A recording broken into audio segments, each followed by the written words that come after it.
আসসালামু আলাইকুম। Welcome back to my another blog. আমি আজকে সকালবেলা আমার বাসার গেটের একটা ভিডিও করলাম, কারণ একটা টুলেট দিয়েছি। আমার ওই যে সাবলেটের রুমটা আবার খালি হয়ে গিয়েছে। তো রুমে এসে নাস্তা তৈরি করছি। 2টা পরোটা ভাজবো, একটা ডিম পোস্ট করব, একটু চা বানিয়েছি।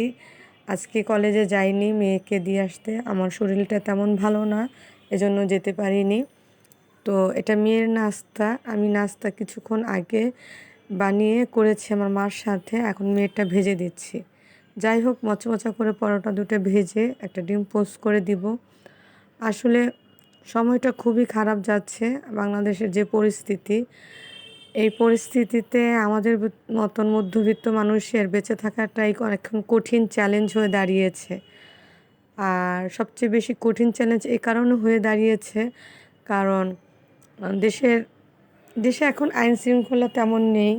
দেশে যেহেতু সরকার নেই, তো দেশটা এলোমেলো হয়ে আছে। ব্যাংকিং খাতে আমাদের খুব ভোগান্তি পোহাচ্ছে।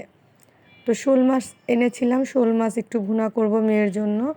নুন হলুদ দিয়ে শোল মাছটাকে মেখে তো ভুনা করব। কারণ আমার মেয়ে শোল মাছটা খুব পছন্দ করে, যেহেতু একটু একটু শীত পড়েছে। এই শীতের সিজনে আমার এই মাছগুলি খুব ভালো লাগে, শিং, কই, টাকি। তারপরে মানে জীবন্ত মাছগুলি খুব খেতে খুব ভালো লাগে, টেস্ট লাগে, দেশি মাছ। তো এগুলিকে বেছে নিচ্ছি লাউ শাক দিয়ে। লাউ শাকটা ভাজি করব, আর হচ্ছে এটা হচ্ছে আমার রান্নার। তো আমার কিচেনে এই যে আমার র্যাকের ভিতরে যা যা মশলাপাতি রাখা হয় সেটা কাটা বাছা করে বসে একটু চা খাচ্ছিলাম। ওই যে চা দেখালাম, চা খাইনি, এখন খাচ্ছিলাম।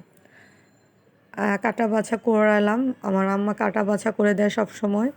তো আমার আম্মা কাটা বাছা করার পরে আমি রান্না করতে যাই, কারণ কাটা বাছাটা যেহেতু আমার আম্মা ঘরে রান্নার আমার রান্নাটা একই রুমে হয়, মানে একই কিচেনে হয়। আমরা সিলিন্ডারে রান্না করি, বড় একটা সিলিন্ডার আনি, এটা আমার আম্মার রান্না। তো পোয়া মাছ রান্না করতেছে আমার আম্মা। আর আমি যে ভিডিওটা করেছিলাম শোল মাছের, আমি না মোবাইল এরকম আমার হয়, আপনাদের হয় কি না জানি না, মোবাইলটা ওপেন করেছি কিন্তু ভিডিওসতে ক্লিক করিনি। তো আমি ভেবেছি ভিডিও হচ্ছে, তো শোল মাছ ভুনাটা এই জন্য ক্লিপটা চলে গিয়েছে। এদিকে বেগুন, টমেটো, আলু, পুঁই শাকের পাতা দিয়ে পোয়া মাছ আম্মার রান্না করতেছে। ওইদিকে জাউ ভাত, ওয়ারিশা অজিহার জন্য, ওরা একটু জাউ ভাত মানে নরম ভাত খায়, ওদের জন্য ওই রান্নাটা।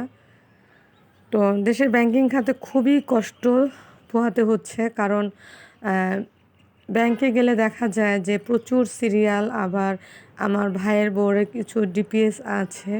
তো আমরা খুব টেনশনে আছি ব্যাংকগুলি কি হয় না হয়। তো দুপুর 12টার পরে আমি আবার একটু ছাদে উঠেছি, কিছু কাপড় চোপড় ধুয়েছিলাম। যেহেতু আজকে বাসায় আমি, ওই যে দেখেন এটা আমার চাচার শিম গাছ বুনেছিল, শিমে ফুল ধরেছে, শিমও ধরেছে একটু একটু। তো আনাসের বোন ওদের নিয়ে আমি একটু ছাদে এসেছিলাম। তো ছাদে এসে একটু রোদ তাপাচ্ছিলাম, কারণ হচ্ছে মাথায় তেল দিয়েছি, তো চুলটা যদি ভেজা থাকে ঠান্ডা আরও লেগে যাবে। আরাসের বোন একটাকে নিয়ে এসেছে, ও গোসল দিয়েছে। তো ভাবলাম একটু ছাদে বসে আমরা একটু রোদ তাপাই। যাই হোক, রোদ তাপিয়ে আমরা ভাবতেছি যে তারপর কিছুক্ষণ পর চলে যাব। আর ছাদে বসে রোদ তাপাতে ভালোই লাগে, কার কাছে কেমন লাগে জানি না, মিষ্টি রোদ গায়ে লাগে একটু একটু করে, খুব ভালো লাগে আমার কাছে। তো যাই হোক, রোদটা খুব ভালো লাগতেছে, মিষ্টি লাগতেছে। এই যে আমাদের আম গাছে ফুল ফুটেছে, মানে আমের বোল এসেছে। এই টবটার নিচে আমি কিছু সরিষা ফেলেছি, দেখি সরিষা গাছ হয় কিনা। গত বছর হয়েছিল, জালি দিয়ে রেখেছি, কারণ আমাদের উপরে হবে, আমি ঢেকে রেখেছি, কবুতর খেয়ে ফেলবে এজন্য। তো যাই হোক, আমি একটু রোদ তাপাচ্ছি। গাছে পেঁপে দেখা যাচ্ছে, এগুলো আমাদের চাচাদের গাছ, ওনারাই বেশি আবাদ করে আমাদের থেকে, কারণ আমরা ওইরকম সময় পাই না। আগে আমি করতাম, আমার বাবা করতো, দুজনে মিলিতভাবে করতাম। ওই যে দেখেন দূর থেকে দেখা যাচ্ছে ঝাপসা ঝাপসা মেট্রো রেল যাচ্ছে, আপনারা দেখতে পাচ্ছেন কি না জানি না। আর এগুলি হচ্ছে গাছ আলু। তোবার ভয়েস ওভার দিতে যে খালি লাইনটা কেটে যাচ্ছে, কারণ আরাসের বোনরা অনেক সাউন্ড করছে। এগুলি গাছ আলু, এই আলু নাকি অনেক টেস্টি, কখনো আমি খাইনি, যদি বাজারে কিনতে পাওয়া যায় তাহলে এনে খাবো। এগুলি তো অন্য মানুষের, মানে আমার চাচাদের, ওনারা কি আমাদেরকে দিবে? তো যাই হোক, ওই যে ছাদে আমাদের কবুতরের ঘর। সবাই ভালো থাকবেন, সুস্থ থাকবেন। আজকের ভিডিওটা এখানে শেষ করে দিচ্ছি। আল্লাহ হাফেজ, আসসালামু আলাইকুম।